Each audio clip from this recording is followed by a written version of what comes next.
এই গান বাদ্যযন্ত্রের কারণে আমাদের দিল নষ্ট হয়ে গেছে, নেফাকি সৃষ্টি হয়।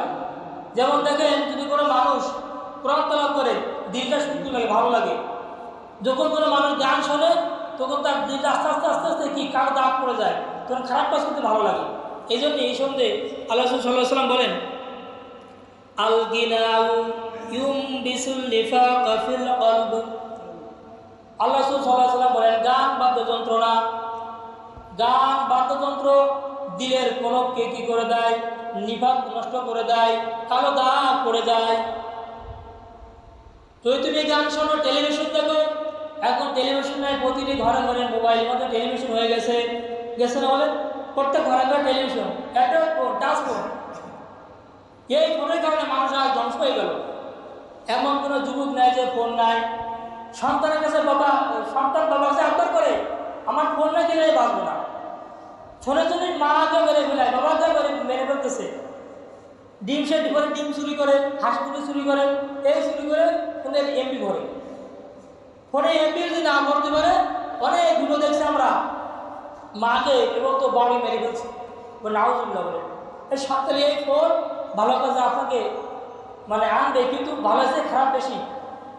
যেমন আপনি যদি রাত্রে মোবাইলে কোরআন তেলাওয়াত, সূরা বাকারা যে করে শোনা হয় সে করে জিন আসে না, বলেন সুবহানাল্লাহ। সূরাতুল বাকারা ওই করে বরকত দান করে আল্লাহ তাআলা। সূরা বাকারা এমন একটি সূরা, যে সূরা যদি আপনি তেলাওয়াত করতে পারেন না, মোবাইলে রাত্রে ছেড়ে ঘুমান, আমি ছেড়ে ঘুমাই। সূরা ইয়াসিন শুনেন। আর রহমান, যে সূরা আল্লাহ তাআলা রব্বুল আলামিন কিয়ামতের মাঠে জান্নাতের পরে জান্নাতে আল্লাহ তাআলা এই সূরা আর রহমান তেলাওয়াত করবে, যে তেলাওয়াত শোনার পরে মানুষ বেহুশ হয়ে যাবে, বলেন সুবহানাল্লাহ। তাহলে চিন্তা করেন, তাহলে এই কোরআন তেলাওয়াত আমরা শুনিনি, মোবাইলে আমরা অনেক হেডফোন লাগাই কি করি, গান শুনতে হেঁটে যায়।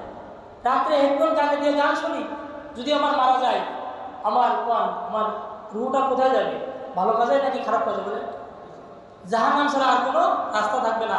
এই জন্য আমাদের সকলকে ভাই, গান শোনা যাবে না। গান শোনা হারাম, যেমন গান গাই তেমন হারাম।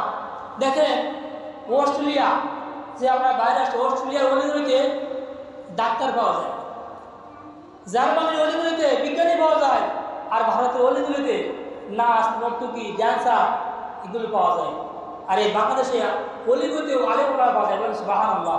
আলহামদুলিল্লাহ, আল্লাহ তাআলা আপনাদের আমাকে এমন একটি দেশে, এমন একটা পরিবেশে জন্মগ্রহণ করেছেন যেখানে সেখানে অলিগুলিতে মাদ্রাসা নাই। বলেন এই পাকিস্তানের যে বন্যা হলো, মেঘ বৃষ্টি যেটা বলা হচ্ছে, খবরে দেখাচ্ছে, এই যে গজব আজ পর্যন্ত কেউ দেখেনি, পৃথিবীর শুরু থেকে আজ পর্যন্ত কেউ দেখে নাই। কারণ আজ এই কিছুদিন আগে হলো যে একটা এলাকা পুরো এলাকার বাসা নিয়ে গেছে, বলে নাউজুবিল্লাহ। গজবদার মালিক কিনা? বলেন আল্লাহ যদি গজবদার মালিক হয়, তাহলে আপনি আমি কেন নামাজ ছেড়ে দেন? বলেন কেন আপনি গান শোনেন?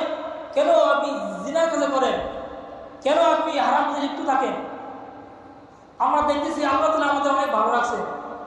আল্লাহ তাআলা ঢিল দিতে দিতে যখন সমুদ্রের বাঁধ ভেঙে যাবে, ওই এলাকায় মেঘ বৃষ্টি যদি আমাদের উপর চাপাই দেয়।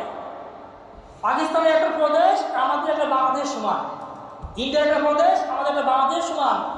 তো ওদের একটা গোত্র, আমাদের একটা জেলা, ওদের যে গোত্রটা যে ভেসে গেছে, যে বিলি বাড়িগুলো একেবারে নিয়ে গেছে, দেখলাম যে মেঘ থেকে আমরা এমন একটা পানি একটা স্তূপ বিলাইছি, একেবারে সব কিছু নিয়ে চলে গেছে। অথবা গুনার মাত্রা বেশি ছিল ওই এলাকাটায়, যে আল্লাহ তাআলা কি করছেন, আযাব দিয়ে একবার শেষ করে দিয়েছেন। এই জন্য প্রিয় ভাইরা, আমরা সকলেই ভালো কিছু বুঝি, কিন্তু আমরা নামাজ পড়তেছি না। দেখেন দিলের নিফাক দূর করার জন্য কোরআন তেলাওয়াত শুনতে হবে।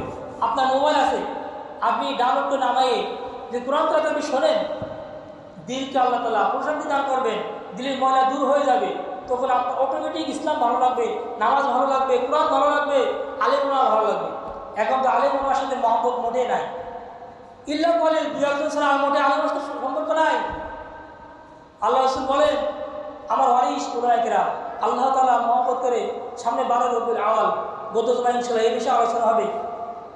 নবী করিম সাল্লাল্লাহু আলাইহি ওয়াসাল্লাম এবং আল্লাহর শান, নবীর শান দেখেন কিভাবে আল্লাহ রাখছেন, একবার সেম ক্যাটাগরিতে। আল্লাহ রব্বুল আলামিন, আল্লাহ বলে আমি বিশ্ব প্রতিমালিক, আমি বিশ্ব প্রতিপালক,